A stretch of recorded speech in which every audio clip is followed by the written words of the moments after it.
Welcome back to rising Pakistan. Rising Pakistan में महक आ गई है और लेकर आई है हमारे लिए 4 अच्छी मजेदार, मसालेदार नहीं कहूंगा इसलिए कि मसालेदार कहा। गुड मॉर्निंग, अस्सलाम वालेकुम। वालेकुम अस्सलाम। तो मसालेदार कहा तो लोग समझेंगे अच्छा ये कोई सेंसेशनल किस्म की ब्रेकिंग न्यूज आ गई है, ऐसा नहीं है ना। नहीं, हम आज आपको बहुत अच्छी न्यूज सुनाने लगे हैं, लेकिन न्यूज सुनाने से पहले मैं आपसे कुछ क्वेश्चंस करूंगी, ज्यादा नहीं, थोड़े बहुत ही। चलें जी। सवाल ये है कि आपने देखा होगा जब भी कोई छुट्टियां आती हैं, हम लोग अक्सर देख रहे होते हैं ना वेकेशंस पे, मोस्टली लोग कहीं ना कहीं जाने की तैयारियां कर रहे होते हैं आउट ऑफ कंट्री।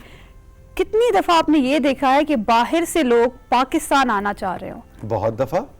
देखिए खासतौर पे हमारे जो ओवरसीज पाकिस्तानीज हैं, चाहे उनका ताल्लुक कराची से हो, हमारे नॉर्दर्न एरियाज कश्मीर के रहने वाले हों, पंजाब से हों, वो छुट्टियां गुजारने के लिए उनकी पहली चॉइस होती है पाकिस्तान जाएं। अच्छा, लेकिन जो हमारे पाकिस्तान के अलावा के जो लोग हैं, मतलब गोरे हो गए या इधर उधर के, हमारा नॉर्थ तो बहुत ही प्यारा है, इसमें तो कोई शक नहीं है, वो तो स्विट्जरलैंड है पाकिस्तान का, लेकिन थोड़े से मुश्किलात पेश होती हैं उन लोगों को भी।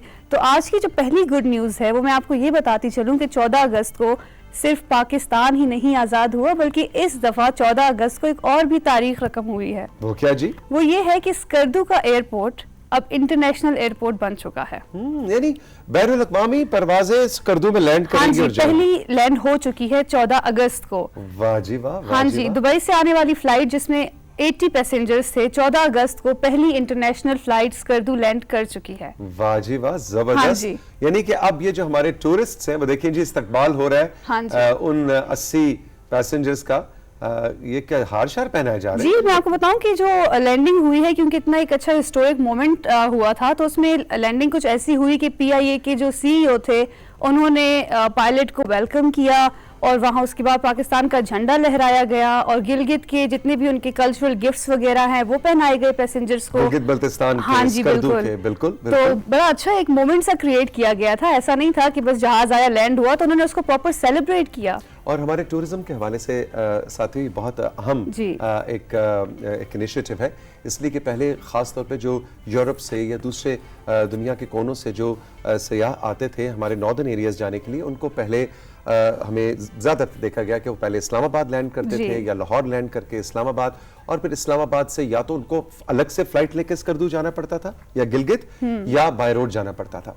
अब जैसे कि महक ने हमें बताया कि दुबई से डायरेक्ट फ्लाइट स्कर्दू लैंड करेगी, इससे टूरिस्ट के 2 फायदे हुए। एक तो उसका वक्त बहुत बचा, दूसरा उसकी कॉस्ट्स बहुत बची, इसलिए कि पहले उसने इस्लामाबाद तक का टिकट लिया, फिर इस्लामाबाद से स्कर्दू का अलग से जहाज का टिकट लिया, 1-2 रातें यहाँ पे रुके, तो वो पैसा भी टूरिस्ट का बच रहा है, वक्त भी बच रहा है, और इससे डायरेक्ट जनाब हम अपने नॉर्दर्न एरियाज में जो किसी जन्नत से कम नहीं है वो मनाज़िर, वहां पे हम अपने टूरिस्ट को लेके जाएंगे। जी, एक बहुत हमारे मुल्क के लिए भी बहुत अच्छी बात है, स्कर्दू के लिए इटसेल्फ बहुत अच्छा है और टूरिस्ट के लिए भी अच्छा है, क्योंकि पाकिस्तान में बहुत सी ऐसी जगह है जितने भी हमारे गिलगित बल्तिस्तान साइड पे हैं, तो बहुत अच्छी खबर थी, इसलिए मैं इसको ऐड करना चाह रही थी। बढ़ते हैं दूसरी खबर की तरफ। जी, अच्छा, मुझे स्पोर्ट्स में बताएं, आपको फिर सवाल। अच्छा जी, मैंने आपको आज स्टार्ट में बोल दिया था, पहले मैं आपसे सवाल पूछूंगी। हर खबर से पहले एक सवाल। हाँ, थोड़ा सा इंटरेस्ट, क्यूरियोसिटी डेवलप करना चाह रही हूँ, तो मुझे बताएं कि स्पोर्ट्स में कितना इंटरेस्ट है आपको? बिल्कुल भी नहीं, मैं कहता हूँ स्पोर्ट्स पे पाबंदी लग जानी चाहिए, बिल्कुल कोई खेल कूद नहीं होनी चाहिए, सिर्फ किताबें होनी चाहिए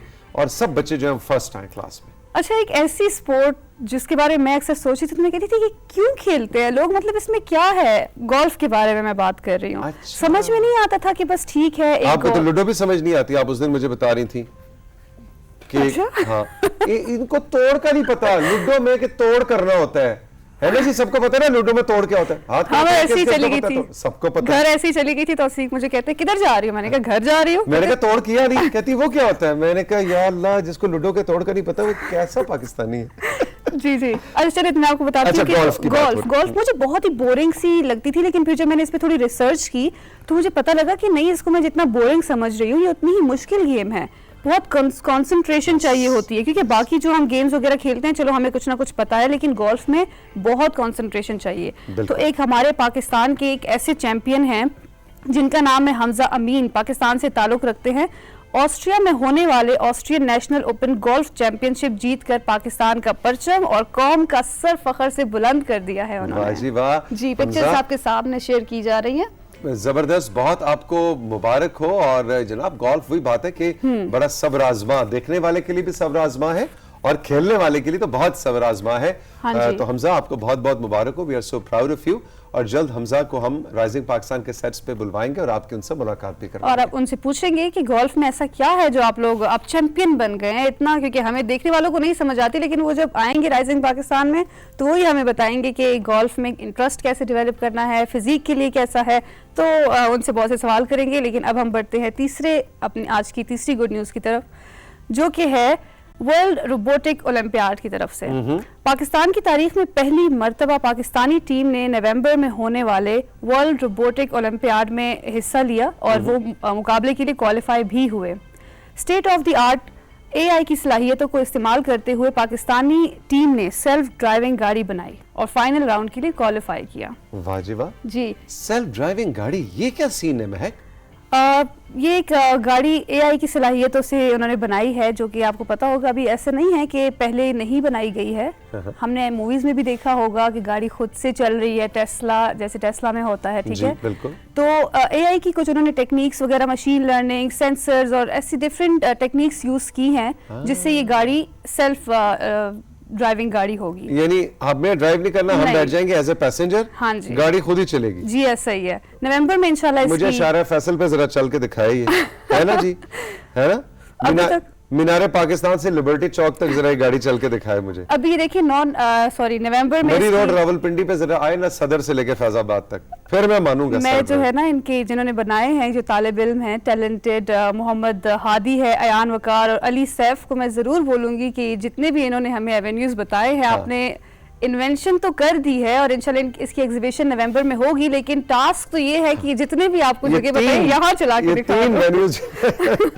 तीन जो रास्ते इस पे आप चला के दिखाएं, गाड़ी खुद हाथ जोड़ेगी, भाई नहीं रहे तो मैं ऐसे तरह ठीक है, मेरे पुर्जे लदा करो, मैंने नहीं चलना। लेकिन न्यूज़ इसलिए बहुत अच्छी है कि हमारे लिए, क्योंकि पाकिस्तान के लिए एक बहुत ही खुशी की खबर है कि हमारे इतने अच्छे टैलेंटेड स्टूडेंट्स हैं जो कि इस तरह की चीज़ों में हिस्सा ले रहे हैं और इंशाल्लाह पाकिस्तान के लिए ग्रोथ के लिए एक बहुत ही अच्छी न्यूज़। जी बिल्कुल। और अक्सर हम महक बात करते रहते हैं अपने शो में भी आर्टिफिशियल इंटेलिजेंस की, तो AI की मदद से अब तो दुनिया में क्या क्या हो रहा है और आगे तो चल के कह रहे हैं कि मेडिकल साइंसेस से सबसे ज्यादा इस्तेफादा करेगी, कि कार्डियक सर्जरीज और इस तरह के सारे काम जो है आंखों की ऑपरेशन, आंखों की सर्जरियां AI की मदद से होंगी, which is excellent, beautiful। और बहुत अच्छा है कि हम भी, हमारे पाकिस्तान के भी लोग इसमें हिस्सा ले रहे हैं, क्योंकि पीछे नहीं रहना चाहिए किसी भी फील्ड में। अच्छा, कंट्रोल रूम कह रहा है जी जल्दी से 1 मिनट है हमारे पास और चौथी खबर हमें जल्दी से चलिए। चौथी खबर है भी शॉर्ट लेकिन है बड़ी मजे की, और ये है साइंस की दुनिया से।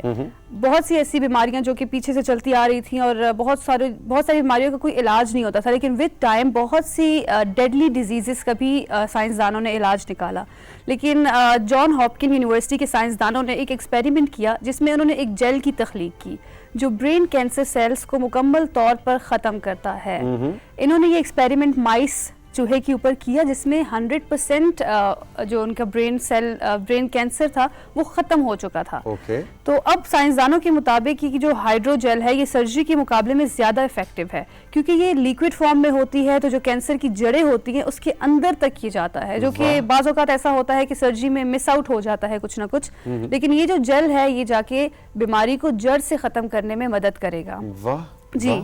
जो जॉन हॉपकिन यूनिवर्सिटी के केमिकल एंड बायोमोलिक्यूलर साइंसदान जो हैं वो ये कहना चाह रहे हैं कि हमने ये एक्सपेरिमेंट कर दिया है और हम चाहते हैं कि इंसानों के ऊपर भी एक्सपेरिमेंट सून होने लगा है, जिससे हमें पता लगेगा कि ये कितना इफेक्टिव है। बट इसके चांसेस बहुत ज़्यादा हाई हैं और हम उम्मीद करते हैं कि जैसा वो एक्सपेक्ट कर रहे हैं वैसा ही हो, क्योंकि ये बहुत अच्छा हो जाएगा। बीमारी है और उसका हल होना चाहिए, तो उनको बेस्ट ऑफ लक कहेंगे। बिल्कुल, पूरी टीम को बेस्ट ऑफ लक कहेंगे। महक, थैंक यू वेरी मच, बहुत अच्छी चारों खबरें थी। राइजिंग पाकिस्तान में वक्त है एक छोटे से ब्रेक का। ब्रेक के बाद वापस आएंगे तो मैं और फातिमा आपकी मुलाकात करवाएंगे हारून साहब से, हारून शुएब से।